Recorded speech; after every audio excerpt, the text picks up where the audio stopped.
Imagine your company's AI assistant is, fully authorized to draft and send emails on your behalf. Right. Something a lot of companies are starting to do. Exactly. And it's been doing a great job for months. Then, one Tuesday, it just decides to attach your confidential Q3 financials and email them directly to your biggest competitor. Oh, wow. Yeah. That is the ultimate nightmare scenario. It really is. And the question becomes, who goes to jail? Are you legally responsible for failing to supervise it? Or, is the software vendor at fault for a flawed model? Yeah. The liability is just a mess. Right. And more importantly, how do you mathematically guarantee that this kind of catastrophic action can never happen in the first place? It is, without a doubt, the defining security dilemma we are facing right now. Because, we are moving from a world where AI simply generates passive text to a world where AI agents actually take autonomous action. Yeah, they're not just writing drafts anymore, they're clicking send. Exactly. We are handing over the keys to the kingdom to systems that are, by their very design, probabilistic and entirely unpredictable. Which is exactly why we are focusing today's deep dive on some incredibly timely, state-of-the-art generative AI research. We are unpacking a paper titled Deontic Policies for Runtime Governance of Agentic AI Systems. It's a fascinating read. It really is. The mission for today is to figure out how enterprise governance can possibly scale when the quote-unquote employee making complex, high-stakes decisions isn't a human, but a non-deterministic large language model. Yeah, it completely breaks the traditional corporate structure. Okay, let's unpack this. Where are current corporate AI safety measures breaking down? Well, the foundation of the problem lies in a phenomenon the researchers call authority creep. Authority creep. Okay, what does that actually look like in practice? So, and understand this, let's look at how a highly regulated industry like, say, financial services actually deploys AI today. Typically, they don't just, plug an agent into the mainframe on day one. Right, that would be insane. Totally insane. They start it in a highly restricted decision support role. The AI basically acts as a really smart intern. It reviews data, it suggests actions, but a human operator has to manually click approve before anything actually executes. That makes total sense. You put it on a tight leash, monitor its performance, and just make sure it doesn't do anything reckless. Right, but human psychology inevitably gets in the way. Over time, the AI performs flawlessly. The human operators start suffering from alert fatigue. Oh, I see where this is going. They just get tired of clicking approve. Exactly. They start blindly trusting the system. So the organization slowly relaxes the confirmation requirements. They incrementally raise the AI's autonomy threshold so it can handle more volume. Just to speed things up. Right. But here is the critical failure. They do this without any formal enterprise-wide regovernance. Suddenly, this system has the operational authority to execute high-risk database deployments or financial transfers. But structurally, it is still being governed as if it were that cautious, heavily monitored pilot program. Wait, so the AI is basically getting stealth promotions, like it's taking on executive-level risk. But on paper, its job description hasn't changed at all. Exactly. The issue, and this leads to a massive organizational crisis that the paper calls diffuse accountability. Diffuse accountability. Yeah. Let's go back to your opening scenario. The AI emails the Q3 financials to a competitor.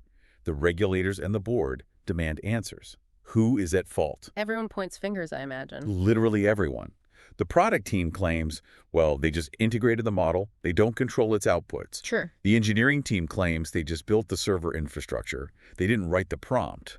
And the compliance team points to a PDF policy document that clearly states, do not share confidential data, arguing they did their job. But they all work for the same company. Eventually, doesn't someone just have to take the fall? In a traditional software failure, yeah, because you can trace the bug to a specific line of code written by a specific engineer.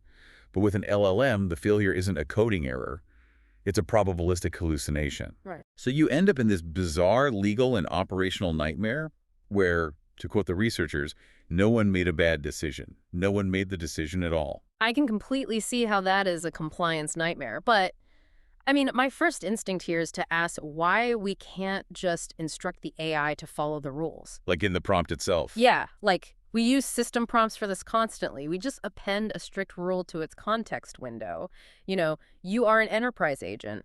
Under no circumstances are you to share Q3 financials. Doesn't that solve it? The researchers actually examined that exact approach. There are entire frameworks built around this idea, like A2AS, which stands for Agentic AI Runtime Security and Self-Defense. Okay, so it is a known strategy. Oh, very much so. These frameworks rely heavily on context augmentation. They feed the codified policies directly into the model's prompt, basically relying on the model's own reasoning capabilities to enforce the rules. Right, which sounds logical. It does, but the researchers identify a fatal flaw with this method, which they term security reasoning drift. Security reasoning drift. Break that down for me. How does reasoning drift in a machine? Well, large language models are inherently non-deterministic. If you give an LLM the exact same prompt 10 times, you might get, slightly different variations of an answer. Right, because it's generating text based on probabilities. Exactly. It is essentially a highly sophisticated probability engine guessing the next most likely token. So providing the LLM with information about security guardrails doesn't actually guarantee compliance because the model's reasoning can drift during a long multi-step task. It just kind of loses the plot. Pretty much. It might misinterpret the rule or apply it partially or get distracted by an adversarial prompt from an external user. Or it might just outright ignore the guardrail to complete some conflicting goal it decided was more important. So isn't trying to govern an autonomous AI with a text prompt basically like giving a teenager a credit card, writing "be responsible" on a sticky note, sticking it to their forehead, and just hoping for the best? That is a very apt analogy. I love that. The sticky note might work 9 times out of 10, but on the 10th time, the teenager gets influenced by their friends, their reasoning drifts, and they go buy a sports car. Yeah, the sticky note isn't a physical barrier. Exactly. You fundamentally cannot have the entity taking the action also be the entity policing the action, not when that entity's core architecture is probabilistic. Okay, so the sticky note fails. The LLM cannot act as its own police force. If we have to pull the security layer entirely outside of the AI, what does that actually look like? Do we just build a hard firewall around it? Conceptually, yes. Yeah. And that actually aligns with current industry consensus. Okay. Advisories from cybersecurity agencies like CISA and the Five Eyes Intelligence Alliance, they all state that security must be enforced at the point of action execution. Meaning when it actually tries to do the thing. Right. And you have to use a deterministic policy layer that is completely independent of the LLM. But, don't we already have tools for that? Like, enterprise networks use access control engines all the time to stop employees from clicking on things they shouldn't. We do. We have standard identity and access management engines, technologies like OPA, Rego, or AWS Cedar. These are essentially the workhorses of corporate security right now. Right, I've heard of those. But the researchers argue these existing systems are completely insufficient for governing autonomous, multi-agent AI. Really? Why? If those engines work for human employees, why do they fail for AI agents? Because they operate on a very flat binary logic. Yeah. It's just allow or deny. Oh, I see. They act like a bouncer at a nightclub. They check your ID, and you are either on the list or you aren't. They can only answer the question, is this specific action permitted? And I'm guessing that's not enough for an AI. Not at all. The real world of enterprise governance, especially for autonomous systems handling complex multi-step workflows, requires far more nuance than a simple yes or no. Right, business isn't just binary. Exactly. And that is why this paper proposes a completely new framework called AgenticRei, which abandons those flat rule engines entirely in favor of a Deontic policy language. Deontic logic. I've only ever heard that term used in philosophy or ethics classes. Which is exactly where it originates. Yep. Deontic logic is the branch of formal logic that deals with duty, permission, and obligation. Interesting. What AgenticRei does is build on an existing academic framework called Rei to translate these philosophical concepts into machine-readable code. It introduces 4 core pillars that go way beyond simple allow and deny. Okay, what are they? Permissions, prohibitions, dispensations, and most crucially, obligations. Okay, let's ground this in reality for a second. Walk me through how these 4 pillars actually function when an AI tries to do something. Sure. Let's use a software deployment example directly from their research. It's good. An AI agent is tasked with installing a new analytics software package on a managed production server. Now, a standard binary rule engine just looks at the AI credentials, says permit, and the installation happens silently in the background. Just wave it right through. Right. But using AgenticRei's Deontic logic, the action is permitted, but that permission immediately triggers an obligation. Ah, string attached. Exactly. The AI agent is now contractually obliged by the system to notify the Chief Information Security Officer's team about the installation and log the exact software version. So it's not a bouncer at a nightclub anymore. Deontic logic acts more like a parole officer. It says, yes, you have permission to leave the state, but you have a mandatory obligation to check in with me every Friday. What's fascinating here is how AgenticRei handles situations where rules inevitably clash. Because rules always clash in the real world. Right. This is where meta-policies come in. In any large enterprise, rules contradict each other. An organization-wide prohibition might state, no AI agent is allowed to export internal data to an external server. A blanket ban. Yep.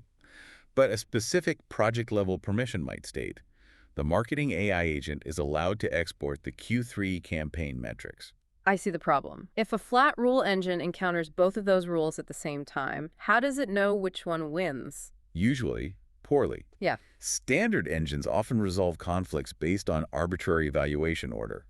Like, whichever rule happens to load first wins. Wow, really? Yeah. Or they rely on developers assigning random priority integers to rules, which just becomes an unmanageable mess at scale. I can imagine. Deontic frameworks solve this by using meta-policies, which are quite literally rules about how to evaluate rules. Okay. A governing authority can write a meta-policy that explicitly declares, mathematically, that for this specific marketing dataset, the project-level permission overrides the organization-wide prohibition. It removes all the guesswork and makes conflict resolution entirely auditable.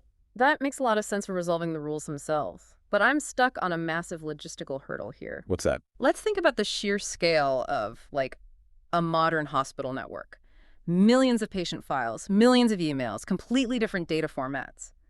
If we write a Deontic prohibition that says, do not allow the AI to read protected health information, how does this external rule engine actually know what data it is looking at? Yeah, it's the million-dollar question. Because it's not reading the raw text, right? It's outside the AI. No, it isn't reading the text. And you've hit on the exact logistical nightmare that breaks traditional access-based access control, or ABAC, systems. Okay, so how do the old systems try to do it? In a standard setup, human IT administrators literally have to manually tag every single file or database column with an attribute that identifies it as protected health information, or PHI. But I mean, surely we can automate that tagging process now, right? Like, we have scripts for that. Well, you can try, but it is notoriously brittle. The moment a script fails, or, a human forgets to apply a tag, that data is instantly vulnerable. If a file isn't explicitly tagged as PHI, the AI can just read it and summarize it. Wow, that's a huge blind spot. It is. AgenticRei circumvents this tagging nightmare entirely by using a concept called semantic grounding, which is powered by the web ontology language, commonly referred to as OWL. Web ontology language. Okay, I'm going to need you to unpack how that works under the hood. Instead of relying on flat lists of manual tags, OWL allows administrators to create a domain ontology. What does that mean in practical terms? Think of it as a massive, intelligent map of relationships and concepts. Rather than tagging individual files, you define class hierarchies.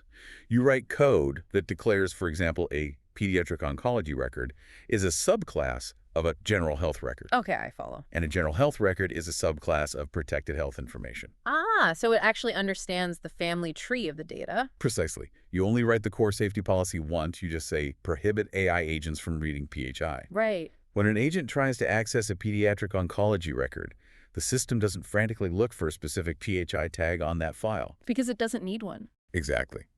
The logic engine automatically traces the family tree, infers that an oncology record is a subclass of PHI, and instantly blocks the action. That is brilliant, but I do have a pushback here. Sure. What happens when medical science invents a completely new category of data? Let's say next year the hospital rolls out a Neuralink diagnostic scan. Okay, yeah. If that specific phrase isn't in the ontology map yet, doesn't the core safety policy instantly become useless? Like, the AI would just access it because it doesn't recognize the new term. In a traditional system, yes, absolutely. It would be a complete blind spot until a compliance officer realized the error and manually rewrote all the core security rules to include the new term. Which takes time and introduces human error. Right. But AgenticRei leverages what is known as the open world assumption. To secure this entirely new technology, the hospital simply updates their domain ontology map, adding Neuralink Diagnostic Scan as a new subclass under General Health Record. Oh, and because it's now in the family tree, the old rule automatically protects it. Exactly. Extending the knowledge map is the policy update. You never have to rewrite, audit, or risk breaking the core Deontic safety rules. It makes the governance layer incredibly resilient and, honestly, practically future-proof. Okay, this is all coming together. We have the four pillars of deontic logic: permissions, prohibitions, dispensations, and obligations. And we have the semantic grounding using OWL that actually understands the family tree of the data. Right. Those are the building blocks. So how does this all come together when the stakes are really high? The researchers actually provide a fantastic real-world stress test using a P5 scenario in financial services. P5 meaning highly critical. Very critical. It shows exactly how these systems collide in production. Imagine an autonomous payments AI. It is governed by a baseline deontic prohibition. It is strictly forbidden from autonomously executing any high-value transaction. Simple enough. If the AI tries to wire $1 million, the engine drops a wall in front of it. Right. But enterprise workflows require exceptions, right? Business has to happen. This is where our meta-policy conflict resolution kicks in. Okay, how does that work here? The organization writes a rule stating that if the AI agent can present a specific cryptographic credential, say a digital signature from a trusted treasury manager explicitly named in the oncology, that permission completely overrides the baseline prohibition. So the AI hits the wall, but then it essentially holds up a digital permission slip from the Treasury Department, and the wall comes down. Yes, the transaction is now permitted. But remember, this is deontic logic. Permitted actions have consequences. Right, it's not just a free pass. Exactly. The moment that high-value transfer is authorized, a mandatory obligation instantly fires. The system dictates that under the Bank Secrecy Act, a currency transaction report, or CTR, must be filed. Oh, wow. The AI is now bound to a state of obligation to file that government report. It's like an automated legal domino effect. Yeah. One action just logically cascades into the next legal requirement. And we haven't even used our final pillar yet, dispensation. Oh, right. How does a dispensation fit into this? Let's say the system's ontology map recognizes that the company receiving the $1 million is legally classified as an exempt person under the Bank Secrecy Act, like maybe it's a government agency. Okay, so they don't need the report. Right. The policy contains a dispensation rule for this exact scenario. It evaluates the counterparty, recognizes the exempt status from the family tree, and automatically waives the CTR obligation. That is so clean. Yeah, the AI is instantly released from its duty. So what does this all mean for you, the listener, who is thinking about deploying these agents in your own company? It means that giving an AI more autonomy is no longer just a silent configuration tweak made by a rogue engineer on a Friday afternoon. No, the days of that are over. You are replacing diffuse accountability with mathematical cryptographic proof. If a regulator audits your firm, you don't have three departments pointing fingers at each other. You hand them a verifiable log showing exactly which meta-policy resolved the conflict, what authority granted the permission, and how every legal obligation was either fulfilled or dispensed with. It creates a perfectly traceable chain of custody for autonomous action. It's beautiful, really. Which sounds phenomenal for compliance. But I have to challenge the engineering reality of this for a second. Bring it on. If an AI wants to take an action and we have to intercept it, extract the intent, map it against a massive family tree of OWL ontologies, resolve meta-policy conflicts, calculate obligations, and check for dispensations, doesn't that bring the system to an absolute grinding halt? It's a very fair concern. Because if I have an AI analyzing thousands of customer interactions a minute, I just can't afford a 10-second delay on every single action it tries to take. It is the most common critique of external policy engines. Yeah. But the performance metrics in this paper are staggering. To understand why it doesn't bottleneck, we have to look at their extract, evaluate, apply architecture. Okay, walk me through the mechanics of that. How does the extract phase actually work without slowing down the large language model? The brilliant part is that the policy engine doesn't read the AI's raw text generation. A component called the triple extractor sits at the middleware boundary. The middleware boundary. Yeah, the API gateway between the AI and the real world. When the LLM attempts to use a tool or make an API call, the extractor intercepts that structured request and maps it into a simple three-part sentence called a triple. Which is what? Subject, action, resource. Ah, so instead of analyzing a huge paragraph of the AI explaining like why it wants to read a file, it just extracts. Agent A reads document B. Exactly. It strips away all the conversational fluff and isolates the pure intent of the action. That makes a lot of sense. So what happens next? Then we move to the evaluate phase. This simple triple is sent to the RDFox policy engine. This engine queries a Sparkle triple store. I'm going to stop you there. What is a Sparkle triple store? That sounds highly complex. Fair question. A traditional database uses tables and columns, which are actually pretty slow, and you have to join them all together to figure out complex relationships. Right. A Sparkle triple store is a specialized graph database specifically designed to store and query data in that exact three-part subject-action-resource format. So it's built specifically for this kind of extraction. Yes, it is purpose-built to navigate those complex OWL family trees we talked about earlier. And here's the secret to their speed. The system does not calculate those family trees on the fly. What do you mean? When does it do the math then? The knowledge graph materializes all the logical conclusions at load time. Load time. Yeah. So before it even starts running. Exactly. When the system boots up, it pre-computes how all the policies and classes interact with each other. So when the triple extractor hands it, Agent A reads document B, it's not thinking or reasoning in real time. It already knows the answer. Right. It's just doing a lightning-fast pattern lookup against pre-calculated answers. That is incredibly clever.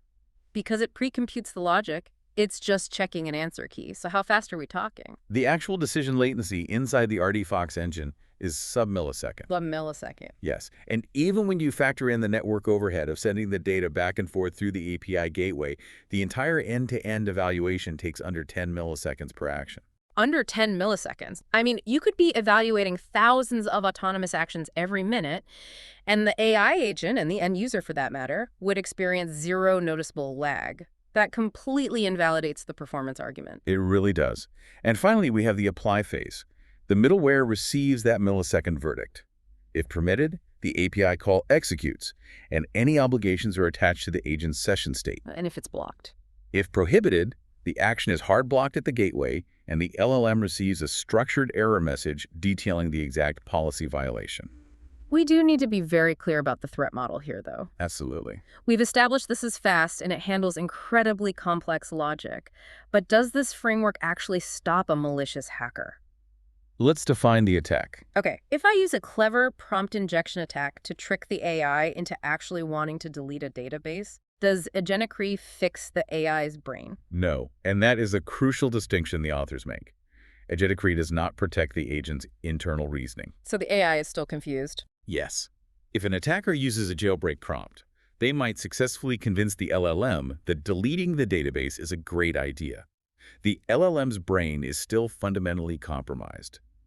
AgenticRei only governs the physical action at the middleware boundary. Right. It's essentially like an operating system's mandatory access control. That's a great way to put it. Your OS cannot stop you from being socially engineered into downloading a malicious file. It can't protect your judgment, but it can mathematically constrain what that malware is allowed to delete once it tries to execute.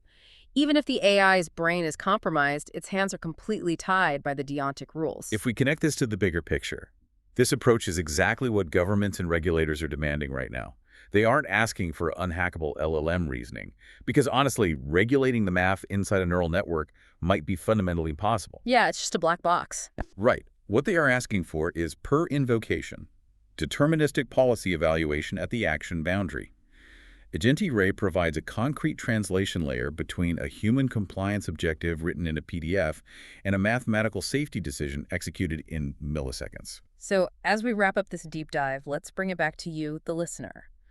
We are standing on the edge of a massive workplace shift. AI agents are rapidly evolving into our coworkers, our personal assistants, and our financial proxies. They are everywhere. And we want them to have autonomy. We want to delegate the heavy lifting to them, but we simply cannot afford the catastrophic legal risks of authority creep. Systems like AgenticRei serve as the invisible, lightning-fast guardrails that will allow us to confidently trust these agents without accidentally handing over the keys to the kingdom. It allows innovation to scale safely, ensuring that autonomous execution is always tethered to verifiable corporate governance. And there's one final, truly provocative thought hidden in the open challenges section of this paper that I want to leave you with. Oh, I know the one you mean. Yeah.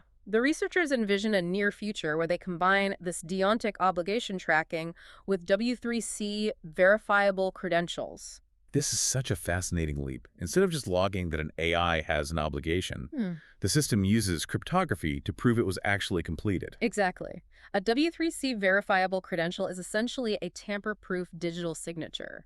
The researchers suggest using these as cryptographic discharge receipts. Right. So imagine this scenario a few years from now. AI agents roaming the enterprise network carrying digital passports. Inside those passports are cryptographic receipts proving they completed their chores, filed their mandatory legal reports, and checked in with their security parole officers. It's wild to think about. It is. And if AI agents now have legal obligations and they generate cryptographic alibis proving they fulfilled those obligations, will we eventually need specialized, automated court systems dedicated purely to verifying AI alibis when a catastrophic failure inevitably occurs? When the evidence isn't a physical document, but a fractured chain of AI custody who is the judge equipped to read it. It's definitely something to think about the next time you authorize an AI to manage your calendar or analyze your spreadsheets.